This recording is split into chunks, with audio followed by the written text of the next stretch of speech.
What's up, guys? Welcome to the line change.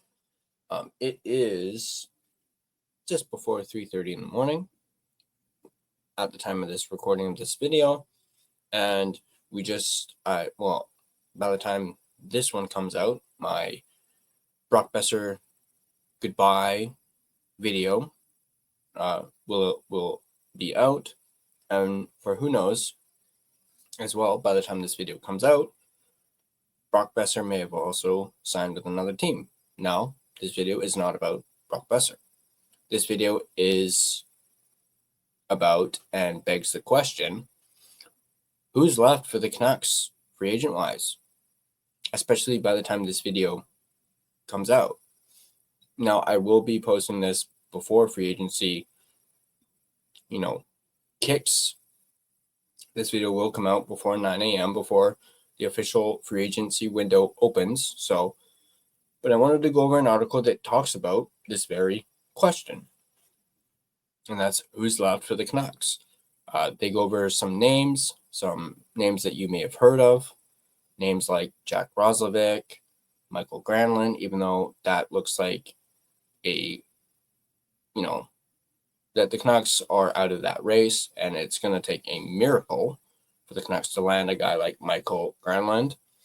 There's some other names that we haven't really talked about that are a part of this little list that Canucks Army has done up. Actually, Tyson Cole of Canucks Army, I should say, has put up a little list of players that free agents that the Canucks could potentially target and could potentially land.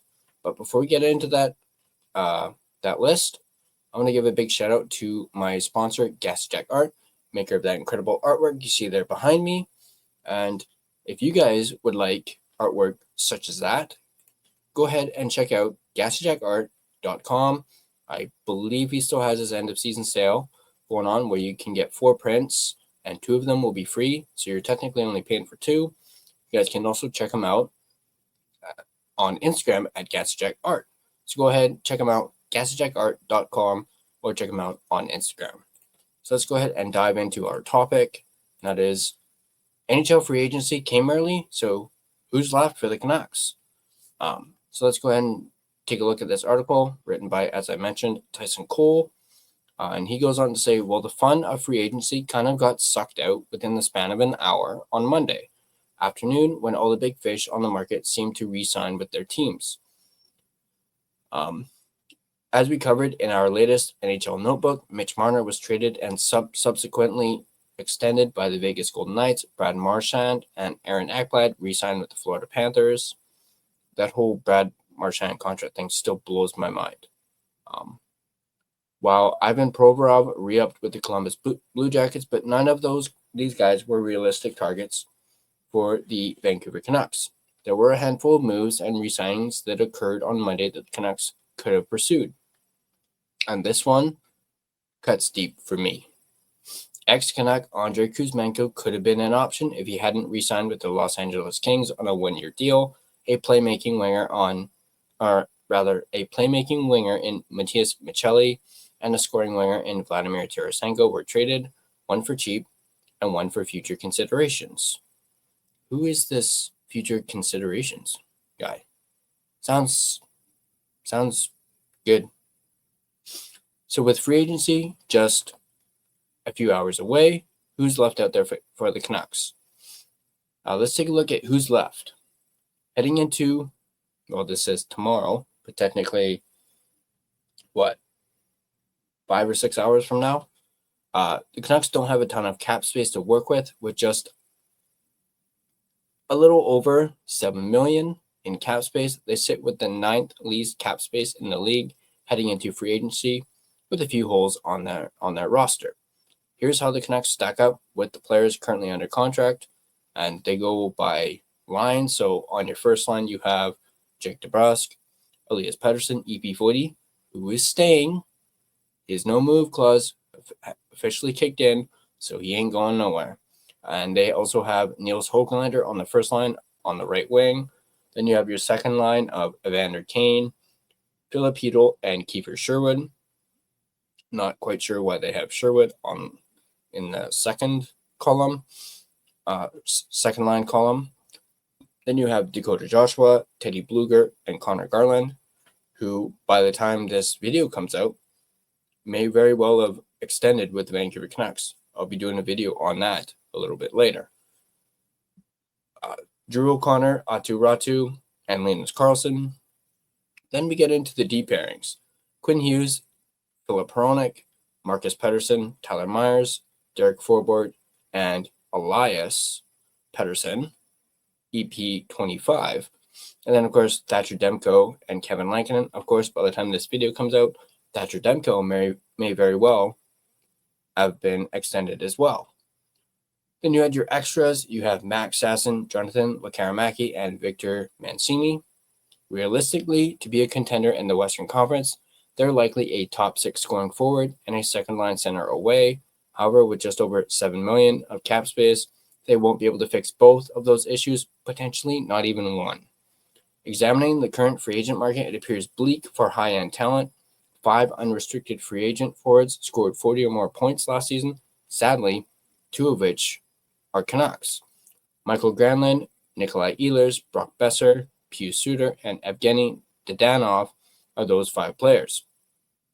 Barring a last-minute miracle, Besser and Suter are heading to market and looking for a new home. Now, at the time of this recording, Canucks and Suter are trying to work on something, but we're not sure if it's going to get done, as they have circled back on Pius Suter, as obviously they haven't been able to find that second-line center, so they're circling back on Suter. If they do extend Suter, we will, of course, cover it here on the line change. At 36 years old, Dadanov doesn't move the needle for what the Canucks are looking for right now. I'll admit he doesn't move the needle for me, but honestly, at this point, anything is better than nothing. Ehlers comes with a hefty price tag that will likely price him out of Vancouver. I also think Ehlers will likely land in potentially Montreal. That leaves Granlund. He hits the second-line center void the Canucks are looking for, but coming off his best season since 2017-2018 with the Minnesota Wild, the 33-year-old Finn will likely look to cash in while the iron's hot. Granlund finished the 2024-2025 campaign with 22 goals and 66 points, 45 points in San Jose and 21 points in Dallas, not to mention his outstanding performance on the international stage at the Four Nations Faceoff. AFB Analytics have Granlund at a reasonable $4 million cap hit, or $4,975,000, so just under $5 million on a 2-year deal. However, with him now being the top center available, that number will likely creep into the $6-7 million range on a 3 to 4 year deal. Canucks are reportedly expected to pursue Granlund on July 1st, so if they're going to be competitive with their offer, they'll have to shoot high like this. And I'll also mention, if they do want to try and, pursue him, even though it's looking like the Canucks are out of the race, they're going to have to spend all of their cap on Granlund if they even want a chance at signing him.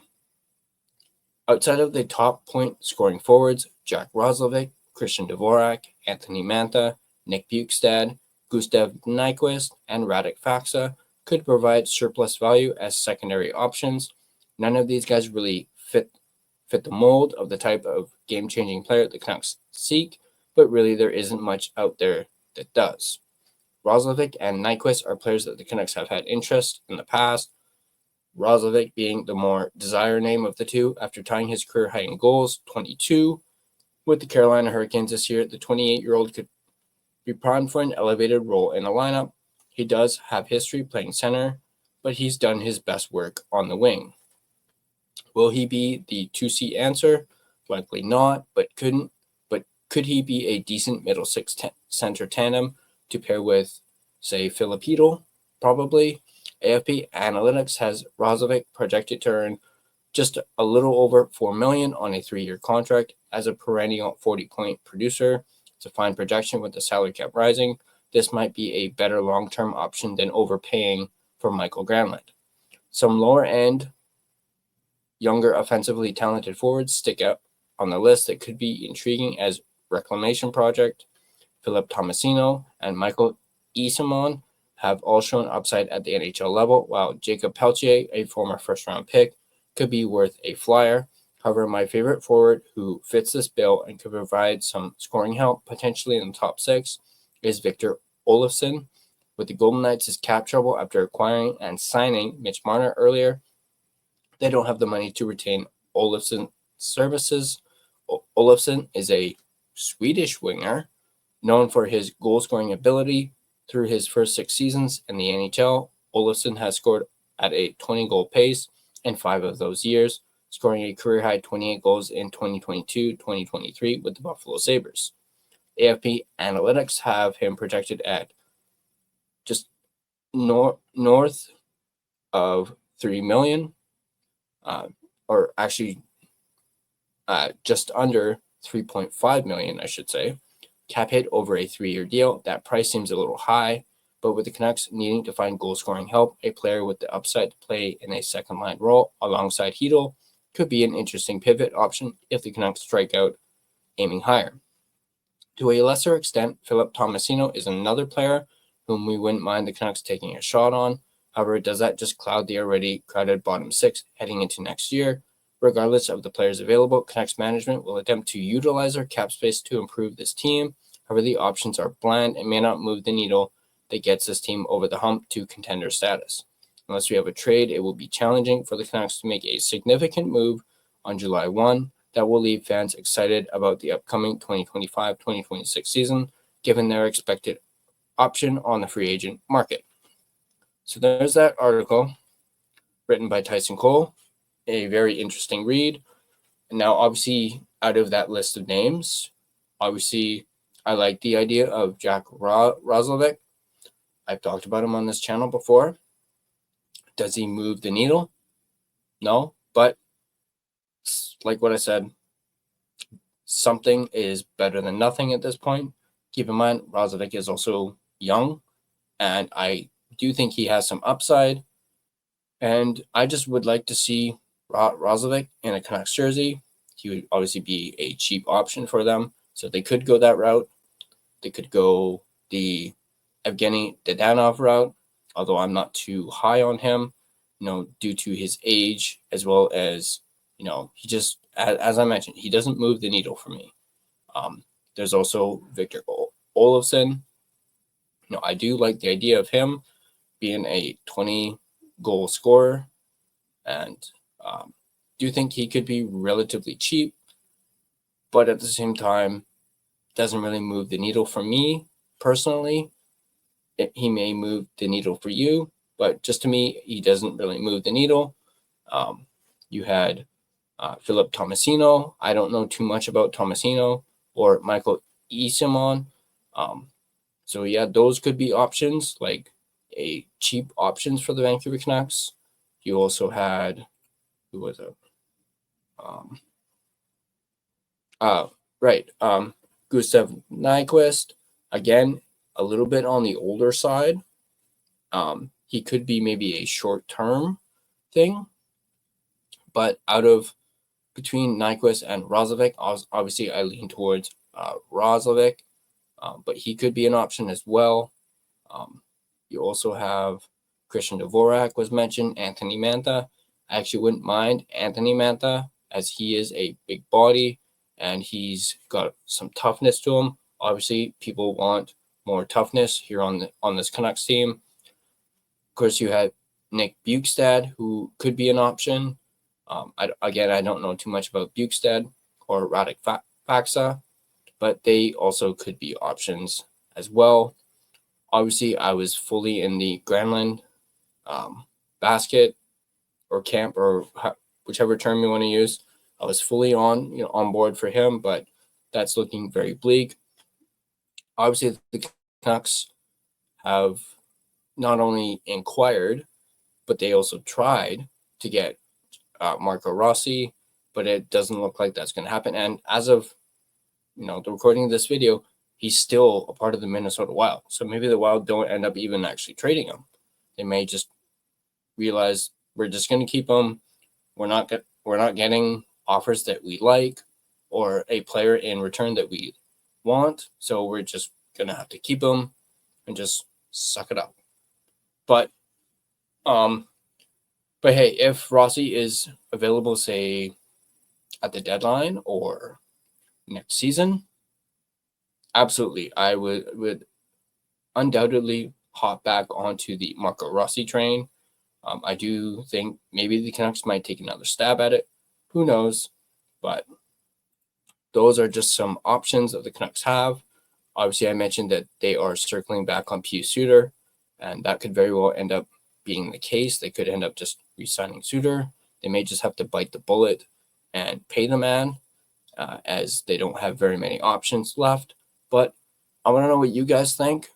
What do you guys think about these names that I just threw out there? You know, your Roslovic, your Nyquist, Dvorak, Mantha, maybe even Jacob Pelletier. We didn't really talk about him too much.